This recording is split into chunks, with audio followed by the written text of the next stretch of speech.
Hey, sports fans, welcome on in. It's the Down and Dirty with Scott Mitchell. So glad you could join us today. As always, oh my goodness, it's March and it's madness. Cinderella was wearing both glass slippers in the first day of the tournament of 64 teams for basketball greatness, and there was just it was certainly a Cinderella day in and my bracket sucks, and that's it. Okay, thanks. Have a nice day. We'll see you later. No, I'm just kidding. Anyways, we've got a fun show today, a little bit shorter show, but it's a short show. It's a short show today, but it's a good one, and so you wanna stick around for all of it. Okay, you know, every year you just can't pick them. Now, last year actually my bracket was incredible, and I would have I just had one team. One team let me down a year ago. This year, I suck in the first round so far. I'm of all the people in my bracket, which there's I'm 100 or no, I'm not 100. I'm 16,974,000 ranked in my pool, which by the way, that's not good if you were wondering. Now, there are 10,000 people still with perfect brackets. I don't know who they are. I mean, they all must be from High Point, and I don't know. Is there 10,000 people that filled out a bracket from? But yeah, it has to be people like that. Right? It just has to be because yesterday was just oh man, it was such an interesting day and these it feels like these tournaments kind of have trends, and the trends are it's boring and the higher seeds win and there's not many upsets, not a big deal. But this year it feels a little different. Even Duke, by the way, who I think I have Duke winning the national championship. I think I want to change it. I might want to go with anyways, I don't care. I'm sticking with them. And it totally, just so you know, it's totally a sentimental pick. For whatever reason, I've been a Duke fan for years. I know my oldest son, Joshua, will be thrilled. Of course, he's a Duke fan as well. Anyways, it was a bit of a shock and surprise because I'm watching this and paying attention. It's like, yeah, you're 39%. I'm like 39%. What happened? North Carolina happened. High Point happened. And it's crazy. Later on in the show, I'm going to get into some crazy stats from March Madness, and they really are. They are absolutely crazy. There were 6 or 7 actual, I guess, upsets. Upset is, one seed, a lower seed.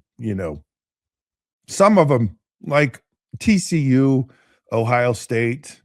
It's an upset. I picked that one wrong. Siena almost comes back and beats Duke. Like Texas A&M is a 10 seed, and of course they upset 7th ranked St. Mary's, and you're like, is it not? It's kind of hard, but pick that one wrong. But here's and of course VCU,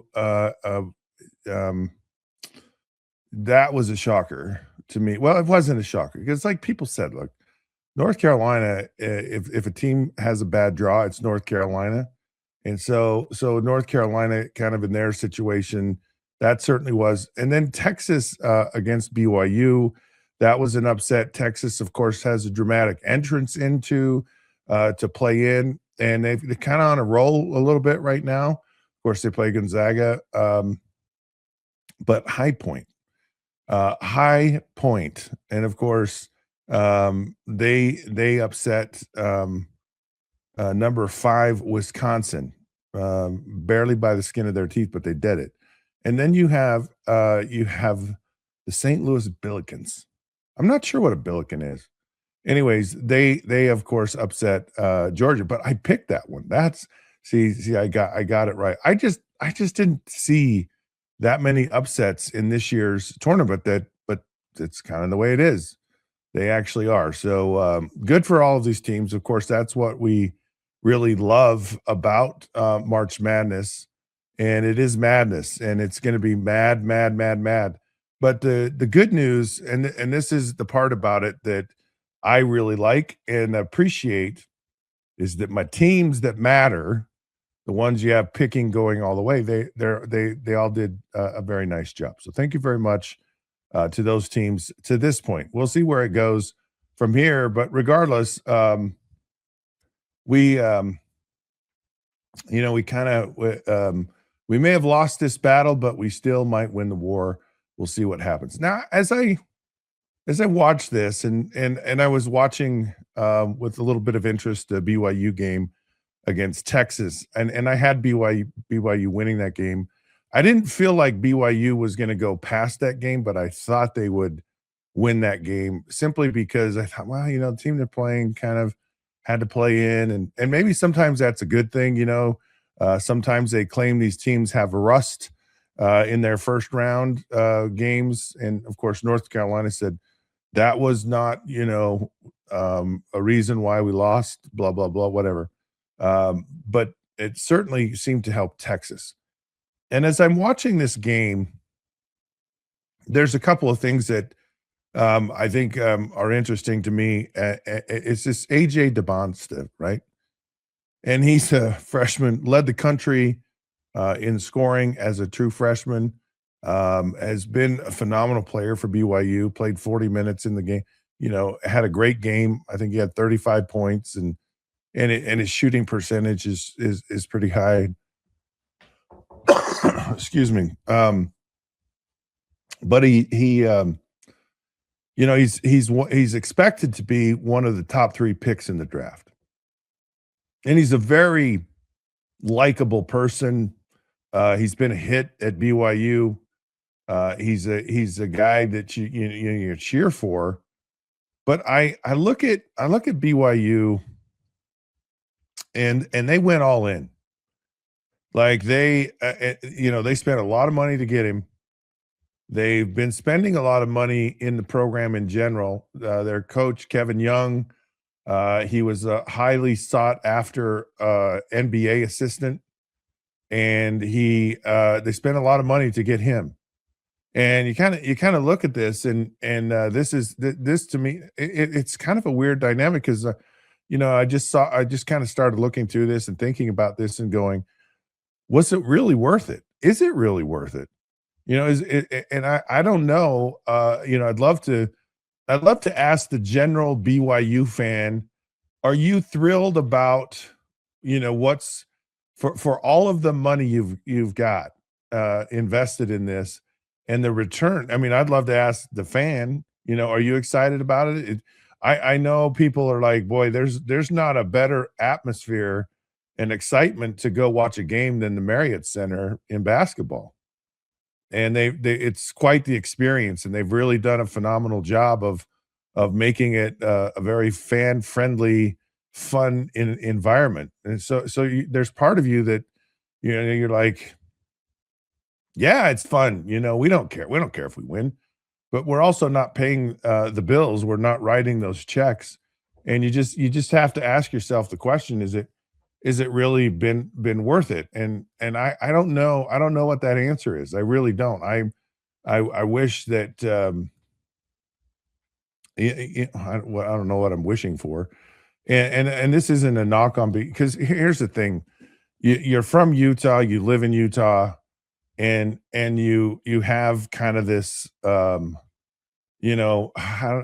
people are just overly sensitive about any comment you make.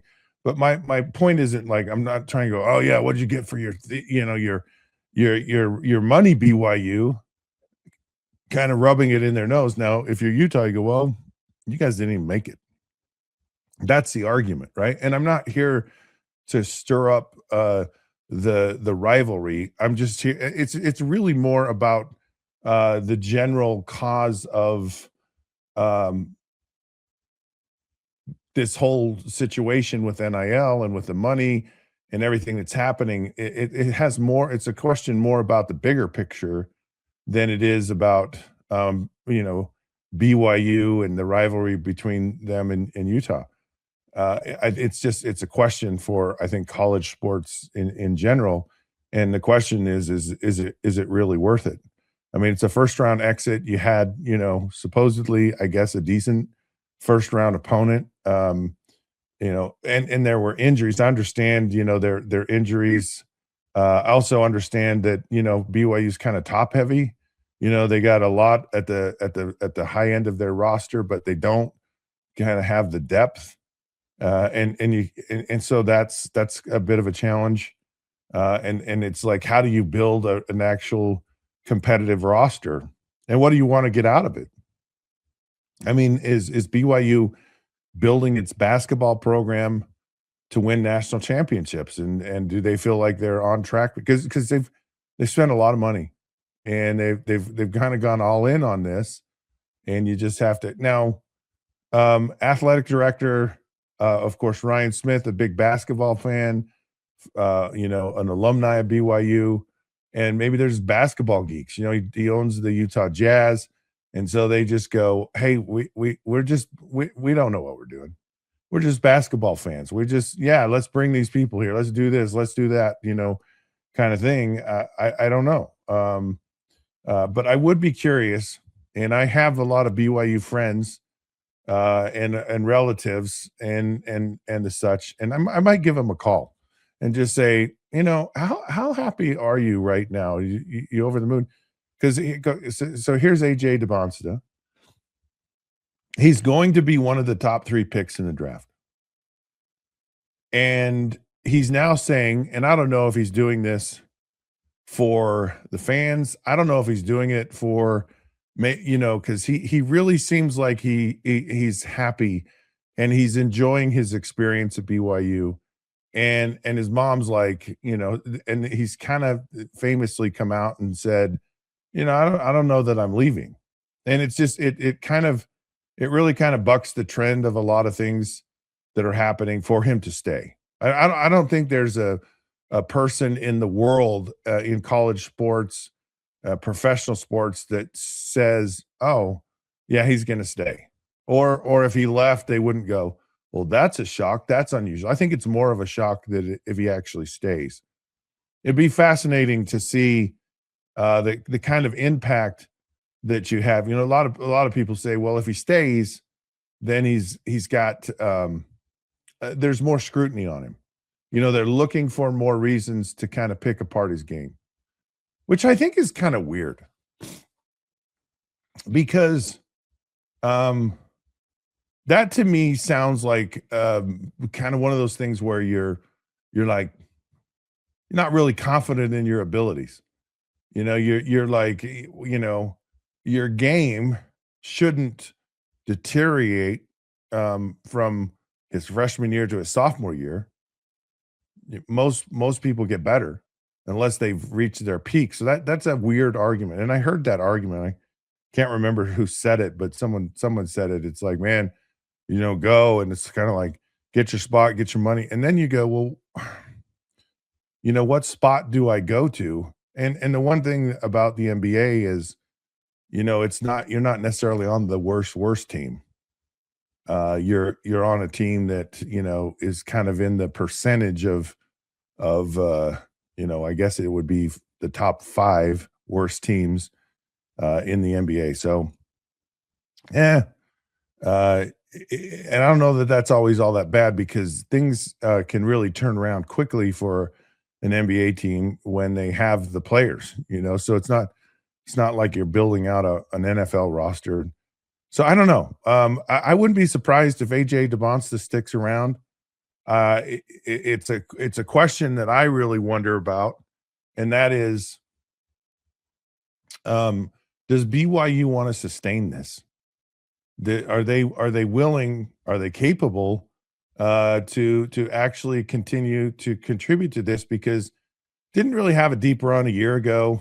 Kevin Young's tenure there has been good, but I wouldn't say great. I wouldn't, and you just kind of wonder, one, does it take a while, with the NIL and getting one of the top 3 players in the draft? You just have to wonder, you should get more. And I kind of said that about Duke a year ago. How did Duke not win a national championship with the players that they had, and how did Rutgers not end up better than they did in their situation? So it's just one of those things. And really, what this whole conversation is about is I didn't really want to talk about my bracket because I was kind of disappointed. I really thought I'd do better, but I didn't. So I diverted the conversation to AJ Dybantsa and BYU just so I didn't. No, I'm just kidding. Anyways, I think it'll be fun to watch. AJ Dybantsa was amazing as advertised. A lot of good in his game, and probably going to end up in the pros. Okay, that's all I have for March Madness in the beginning of the show, but we got some more stuff right around the corner, so you don't want to miss it. So stick around. We'll be back to talk about more when the Down and Dirty returns.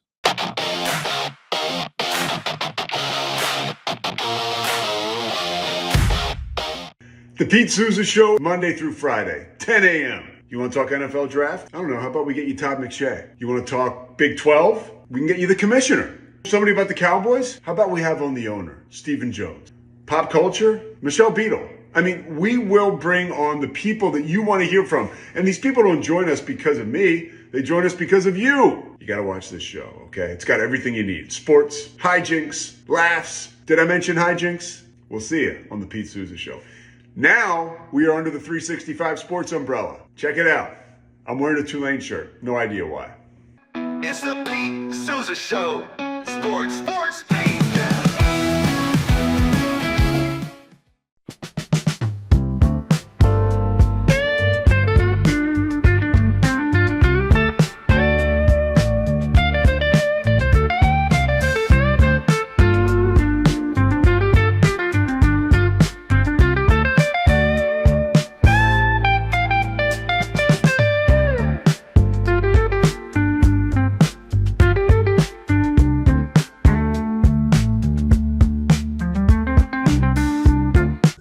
Tervis is all about staying hydrated with style and durability. You can trust Tervis tumblers to keep your drinks the perfect temperature, hot or cold, for hours. From the classic insulated tumblers to sleek stainless steel water bottles, each product is built to last and comes in endless designs to match your personality. Stay refreshed and express yourself with Tervis. Visit tervis.com today and find your perfect tumbler.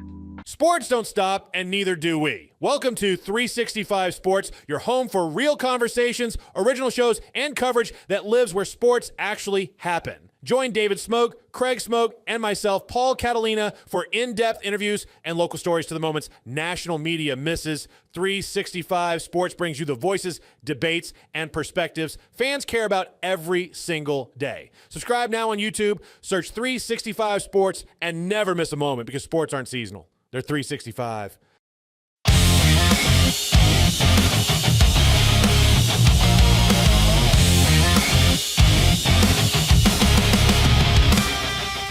Hello there, sports fans. Welcome back. It is the Down and Dirty. Scott Mitchell here, your host of this madness that is the Down and Dirty. We do madness every day. We don't wait for March. We do it every month of the year, and that's the way we like it. Speaking of Down and Dirty, I came across a story of Victor Wembanyama, who, of course, has been a phenomenal player. He actually got his team into the playoffs last night with a game. I don't know. Anyways, he did it. Congratulations, Wemby. But one of these funny things that has come up is Victor actually said he'd vote for himself for the NBA MVP race with, of course, several other players in the NBA.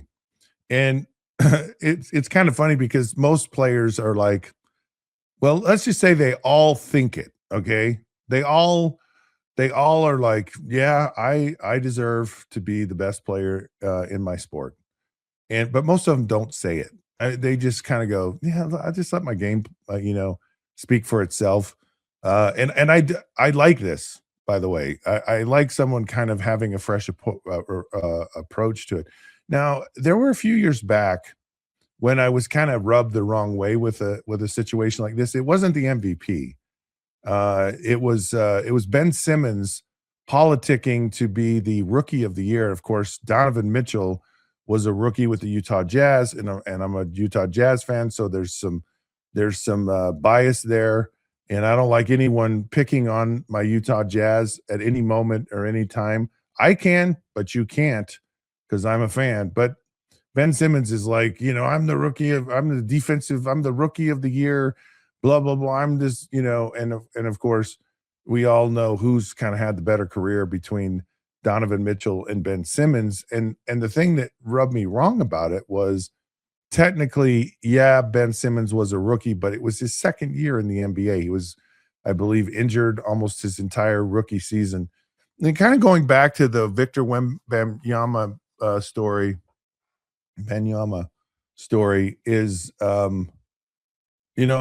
was a documentary about Ben Simmons and his 1 year at LSU, and then off he goes to the pros. And what was so awkward to me, enchanting to me, disappointing to me, all those things, was how kind of disassociated Ben Simmons was with LSU. Like he was just there for, he was just playing. It's like, I don't know why I'm here. I'm just playing basketball, and this is just a place. And I think that's different for AJ. He seems like he's really kind of owned and bought into and been a part of the culture at BYU. And I don't know that it hurt or helped Ben Simmons, but it just kind of rubbed me the wrong way when I saw that. And of course, and then he rubbed me even more the wrong way when he's picking on my Utah Jazz and Donovan Mitchell, because Donovan Mitchell had a phenomenal rookie year and should have been named the player. Okay, that's all I have to say about that, I think. But I just I really like that Victor came out and just said, yeah, I'm the best one, and actually said it. I like it. I like the fresh, just honest take about things. All right. Mark Davis, he of course owns the NFL Las Vegas Raiders. He's the son of Al Davis. Al Davis is such an iconic figure in the NFL. Like he really is. There's a lot of people that are really glad that Al Davis is gone. And there's a lot of people that are really sad. I mean, he's just such a polarizing figure in the history of the NFL. And the NFL is so corporate today.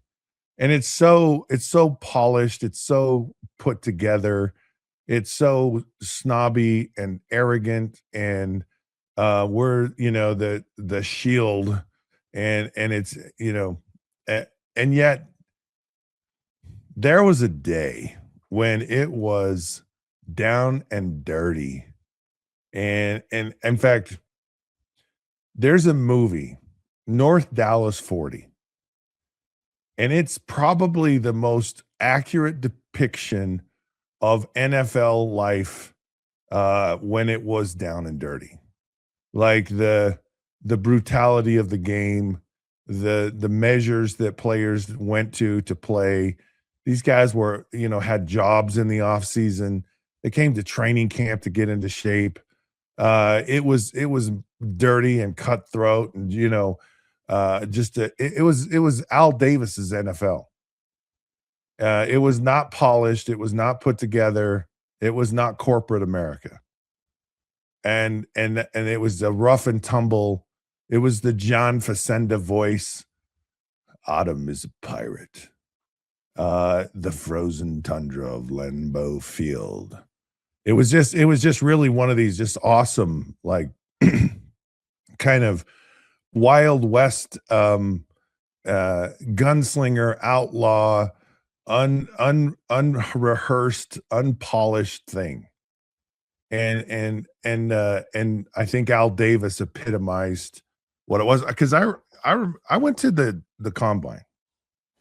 And it was my very first interaction with the NFL. And it was my very first impression was, man, these people are just not rude. Like, it's crass. It's just, ugh. And then I went to my first training camp in the NFL. And I thought, like, this is the NFL. And, go in the locker room of the first halftime, and most of the players are lighting up cigarettes. Most of the players smoked. Like, I figured these are highly tuned athletes. Most players partied during the season hard. There's stories about players, who played long careers drunk. Like, and toward the end of my career, I don't know that anyone smoked. It was it was very buttoned up. Now all the players, have a team of people that manage every aspect of their life, their nutrition. They have sensors they put on the players to make sure they're not overworking themselves in practice. Man, practice was hell. Like, it was hard. The season was hard. It was just a grind. It was brutal. Anyways, I know I went way down a rabbit hole with the Davis family, but here's Mark Davis, okay, and he's approving a secession plan for the Raiders, and I think this is strange. And it's like he's been adamant. He's like, I'm not selling the team, okay? I'm not going to sell him. I'm not going to do anything. I just want to have a plan in place, okay? And to me that seems weird. And it seems weird that why do you have to do this unless now he has a minority owner who wants to, in the event Mark Davis sells, that this minority owner can actually buy the team, and this minority actually is buying a larger percentage of the team than he currently has, but he wants to be the guy when Mark Davis steps down. To me, it sounds like Mark Davis is stepping down. That's what this all sounds like to me. And it sounds like, that's a weird thought to have because, this is the Davis legacy. And I think there's other teams like the Browns, the Rooneys, the Maras. Back when I played for the Miami, it was Joe Robbie.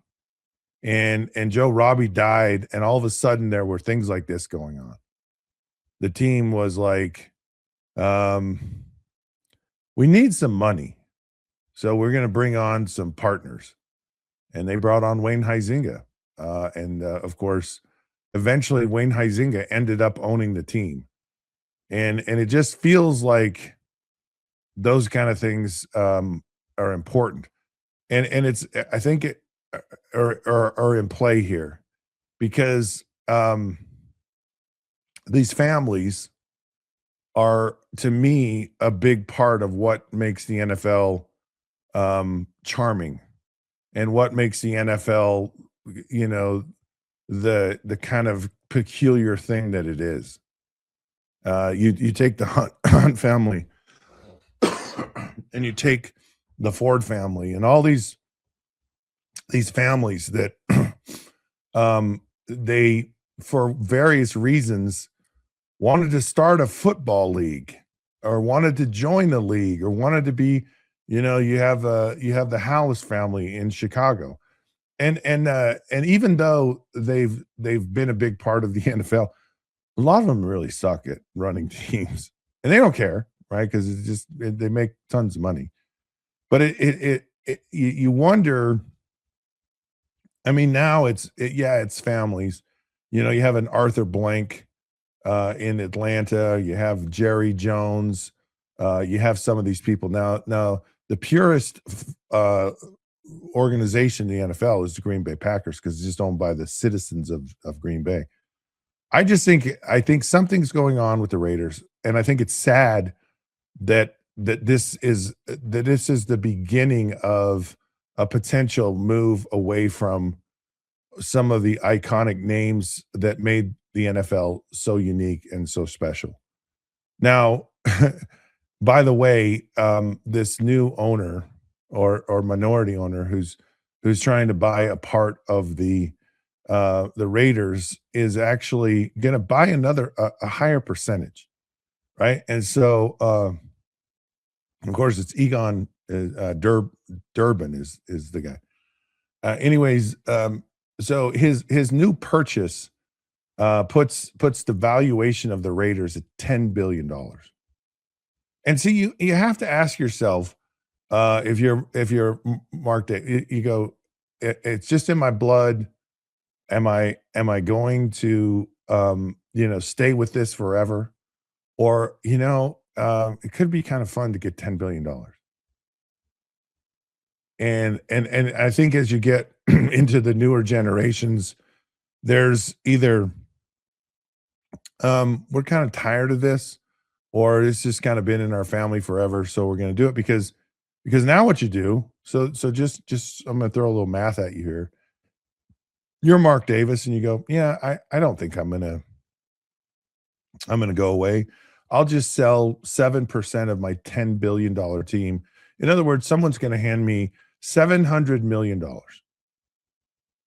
And you go, why would I want to sell the team? Like, that's what a franchise, 100 times more than what it was worth when my dad was here. So why? I'll just stick around. Sure, I'll sell off some percentage of the team. What do I care?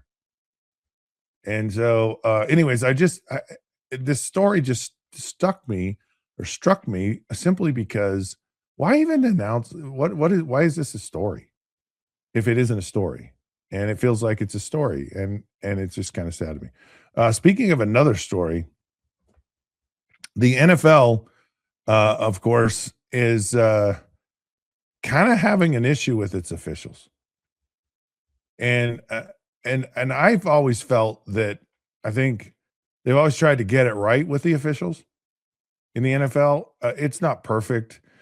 It seems every year something comes along that's in some point an official makes a call or doesn't make a call that has a significant impact on the game. I don't think that's a new thing. It feels like it is, but maybe not. Anyways, they've been in negotiations, the NFL, with the NFL Referees Association. It's the NFLRA. There's the PA, the RA, all those different organizations, and it doesn't look like it's getting anywhere.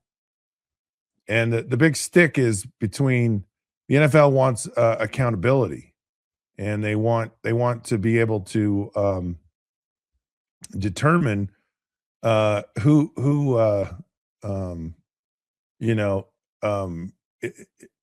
guys aren't doing a good job, and they want to be able to kind of merit-based analyze on performance. And the RA, NFL RA, all they want to do is go, we just want more perks. We want, we want to be flown to every game, first class, so it's all the different perks of everything that they're doing. And I find that so fascinating because, and it's like the officials don't want to be held accountable, but they just want to, because none of these officials are full-time employees of the NFL. They have jobs. I believe Ed Hockley was an attorney or a judge, or and which is a good thing to be if you're an official, is to be a judge. Anyways, they all have their day job, and it was just this. I kind of moonlight on the weekends in the fall as an NFL official, and people are like, "Sure, you do." And anyways, that to me is absolutely surprising. So the NFL is trying to get ahead of this, and they want to have officials. They want to start vetting replacement officials. It went very poorly the last time this happened. 110-day lockout with the officials, and everyone, by the time the officials got there for the regular season, they were very welcomed. People were like, "Thank you for being." We did not realize how bad it was, and it's not that the other people are bad; they're just not. They're not up to speed on the game, on the flow of the game, the speed of the game, the power of the game, The whole, college football is a slower paced game than the NFL. I know that's like a pretty astute statement there from me. But you know it as a player, and you get up to speed on the tempo of the game. But it's the same thing for an official. It's not like you're not going to go ref, Division III football and then go in the NFL and go, oh wow, and the NFL realizes this, and they want to try to get these officials up to speed as much as they possibly can. It's not going to work. I don't even know why they're trying to do this. Again, it's to me, it's like it's that arrogance thing. Okay, fine, we're going to go to war with everyone, and it's a stupid thing. Now, here's the other stupid thing. The average NFL official, according to sources, makes $350,000 a year. Like, why are you moonlighting? Like, and if these guys are making, and this is an average, right? So maybe some a little bit less, maybe some a little bit more. But it's not a bad deal. Now, a lot of them go, yeah, that's my part-time job. I actually have another job. And so they're being paid handsomely. And that's not really my point. I was actually kind of surprised by that they were actually getting that much, because they're not employees. And they play one of the most critical roles in a game. And I'm just telling you, the NFL again is playing with fire on this one, but it's gambling. That's the problem. And you get some scab official to come in, and he starts in on this deal, and he goes, yeah, I could make some serious bank here, because they don't expect me to be any good. And so if I screw up, it's not going to create a red flag. It's not going to cause a red flag. He's like, go challenge that dude. Like, he doesn't care. He knows he's not there for it. He's like, might as well get the most out of my experience here. To me, officiating is always the easiest point to have gambling get involved in the NFL. And it's a bad thing. It's a really bad thing. So, the NFL thinks it's being smart, and we're going to get out ahead of this thing. And you just can't. You can't in part of a season just go, we're going to replace all of our officials. There's no freaking way. And anyways, my opinion. Okay. Tom Brady, this is a shocker, has announced he will probably not be participating in flag football in the Olympics in a couple of years. Yeah, I don't think that's a good thing. Flag football is a different beast, and it's going to be fascinating to see what actually happens with these NFL players. He's part of this fantastic flag football challenge or whatever, but there is a legitimate flag football team that participates in flag football. Is a different animal. And just because you're great in the NFL, your skill set, I've watched it. I've actually participated in this event, and these flag football players are no joke. Now, I hope that the NFL players can actually go and participate, be a part of this in the Olympics. I think it's a very cool thing. Some people don't, but Tom Brady actually likes the idea of participating of having NFL players participate in the flag football. Anyway, so it's going to be a fascinating thing. I would love to do it. You could have an older guy, but I don't know, it'd be really fun to see these NFL guys get after it. And maybe this whole Pro Bowl flag football thing is a training ground for these players to make it into the Olympics. We'll see. Okay, we're going to take a break. We come back. I love these stats. I love these crazy stats. And we've got some crazy March Madness stats you got to hear. So stick around. We'll be right back.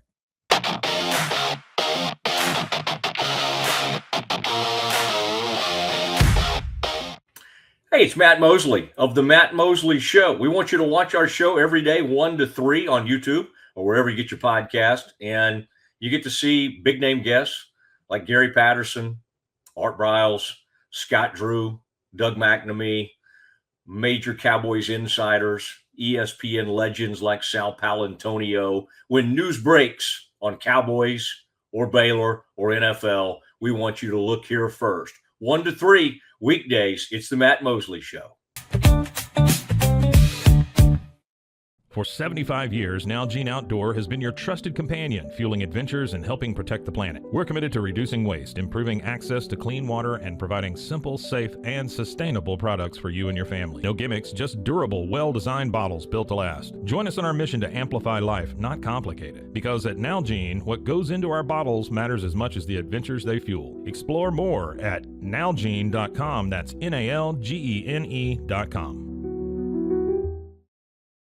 I know you're gonna love this Kodak Dot Plus printer. You guys just connect it to your smartphone and then you're gonna use the Kodak Photo Print app. It's going to print you a 4x6 photo. I am just in awe. I love how these turned out. Also, the printer comes with a free cartridge of 10 photo sheets.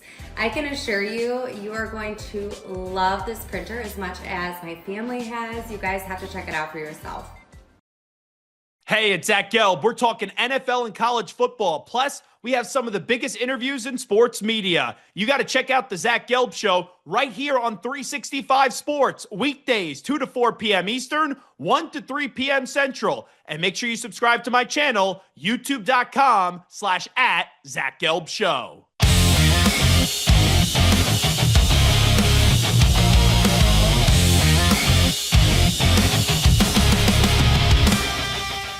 Hey, sports fans, welcome back. It's the Down and Dirty. Scott Mitchell here.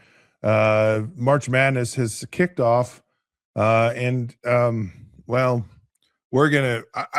It's kind of weird because I'm kind of disappointed with my brackets, and this is the sports person, the sports fan in the world today, right? Because you have a bracket, you're hoping these teams win, but it's like, okay, if they lose right now, it's okay because the teams I want to win are winning. And so I'm still happy. But then you have kind of this fantasy thing, where fantasy football or just fantasy, whatever. And so you're not necessarily cheering for a team. Now you're cheering for an individual. You're not even cheering for your team that you're a fan of. You may be cheering against them, or you may be cheering for only a part of them, or you may be cheering for them on one side of the ball and for other people that their opponent is. So our fandom is not heaped in reality anymore. It's not like I got my team and I'm living and dying by it. Now there's tons of people, millions who are those loyal, devoted fans of their team.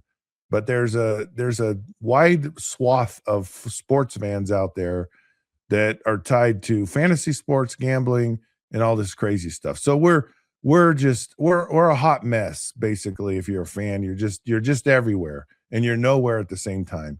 And that's kind of where I am right now with this whole March Madness thing, which is why it's called Madness.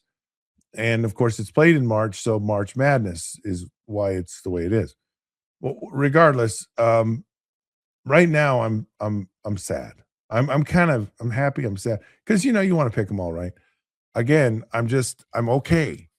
I'm okay because my team. Now, if my teams that should win don't, then I'm not going to watch it anymore. That's just the way it is.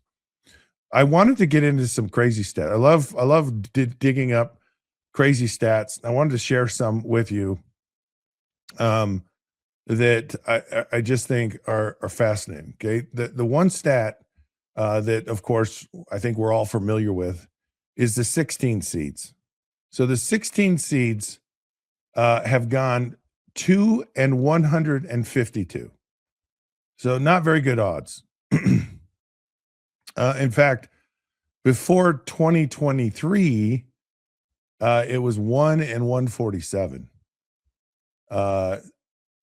So that's not very good. So the 16 seed essentially didn't ever win until just a few years ago. And then they had like 2 in a 2-year span. but it's very low odds. So and speaking of odds, for a perfect bracket, okay, a perfect bracket in March Madness is 1 in 9.2 quintillion. Now I don't know what quintillion is. I mean, it's more than a billion. It's more than a trillion. Quin, what is quin? 4, 5, something. Quad is 4. Quin, 5 trillion, I guess. I don't know what quin is, but it's a lot. It's more than a trillion. And so that's your odds. Like that's basically, it ain't happening. Now here's another one I think is quite fascinating. 5 seeds have struggled against 12 seeds. In fact, 5 seeds have fewer Final Four appearances than 11 seeds. And here's another one that's interesting. A team that shoots sub 33% from 3 has never won the title. So you got to shoot the 3 and you got to shoot it well or you're not going to win. Here's another one right here. So in 2023, the Final Four had no number 1 seeds, and only 1.1% of the brackets picked San Diego State to make it. Here's one. So we talked about the unlikelihood of actually picking a perfect bracket. You're more likely to get struck by lightning. Now so your odds go up if you're in the state of Florida, because that's where most lightning strikes actually happen. But still, it's really, really, really, really hard to pick a perfect bracket. And I'm sitting here thinking I can do it. No team has ever recorded a triple-double in a Final Four since assist became official in 1984. So no one on a Final Four team has ever had a triple-double. Here's an interesting one. In 2024, the women's NCAA tournament finally had more viewers than the men's final. So there was 18.9 million watched the women's final in 2024 than the men, which was 14.8. Huh. I wonder why. I believe that's the Caitlin Clark effect. Shocker, shocker, shocker. All right. Here's some interesting stats from recent as like this year. Number 11 VCU erased a 19-point second half deficit to upset number 6 North Carolina. It's the largest comeback ever recorded. This is this year in the round of 64. That's incredible to me. Like not like, and it's not like it's, I don't know. It's North Carolina. Like North Carolina is kind of synonymous with basketball in March. And now they're infamously tied to this thing. Okay. After 16 games, which is right now, there's going to be more soon, only 14,000 perfect brackets remain out of roughly 36 million submitted. So it's about 0.039%. Nebraska, it's like 3%. Nebraska, this was an interesting one. I didn't know this about Nebraska. The number 4 Cornhuskers secured their first ever NCAA tournament win by 29 points over Troy, the largest margin of victory for a team's inaugural win. And so it's not only did they win, but they won in style, which I think is so fascinating. And then Illinois freshman David Merkovic became only the 3rd freshman in tournament history to record 25 points and 15 rebounds in a single game. That one's a little shocking to me, just simply because there just seems like there would be a lot more. So But there you have it. There's some crazy stats from, of course, the NCAA tournament. Now there's a couple more here. I'll give you a couple more. Highest game total ever was 264 points in 1990. Loyola Marymount in Michigan. Single game score 1970, 61 points by Austin Carr. John Wooden, of course, has the most titles at 10. So very interesting. And of course, the one that I find interesting are these. There's just certain seeds that are just kind of, they're haunted. They're bad luck. All right. I hope you have a great weekend. Enjoy the madness, because it's going to continue all through the weekend. You got today, tomorrow, Sunday, and we'll recap all of it again on Monday. This has been the Down and Dirty. Thanks, Zach, for your help today. Thank you for tuning in. All of you wonderful people, like and subscribe. This is Scott Mitchell. This is the Down and Dirty. Until then, we'll see you then.